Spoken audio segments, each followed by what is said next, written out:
Start. ನಾವು ಒಂದು cylinder ಎಂಬ ಮಾದರಿಯನ್ನು ತೆಗೆದುಕೊಂಡಿದ್ದೇವೆ. ಅದರಲ್ಲಿ ಗಾಳಿ ಇದೆ. ನಾನು ಹಿಂದೆಲ್ಲ ಒತ್ತಡವನ್ನು ಮಾಡುತ್ತಿದ್ದೇನೆ.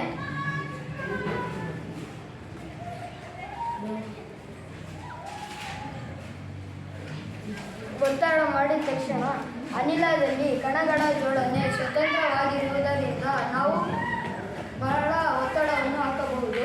ಹೆಚ್ಚಿನ ಸಂಪೀಡನೆ ಸಂಪೀಡನೆಗೊಳಿಸಬಹುದು. ಮತ್ತು ನಾವು ಇವಾಗ ದ್ರವಕ್ಕೆ ಬಂದ್ವಿ. ನಾನು ಇದು ಸಿರಿಂಜಲ್ಲಿ ನೀರನ್ನು ತೆಗೆದುಕೊಂಡಿದ್ದೇನೆ.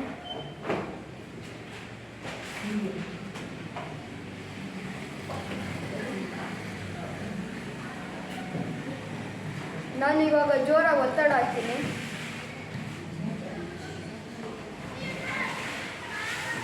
ಸ್ವಲ್ಪ ಸಂಪೀಡನೆ ಆಗುತ್ತದೆ, ಏಕೆಂದರೆ ದ್ರವದಲ್ಲಿ ಕಣಗಳ ಜೋಡಣೆ ಬಿಡಿ ಬಿಡಿಯಾಗಿರುತ್ತದೆ.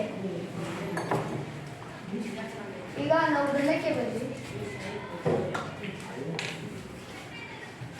ನಾನು ಈಗ ಸಿರಿಂಜ್ನಲ್ಲಿ ಮಣ್ಣು ತುಂಬುತ್ತೇನೆ.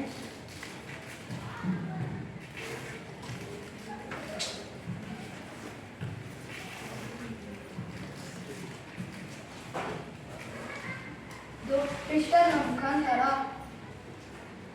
ನಾನು ಒತ್ತಿದಾಗ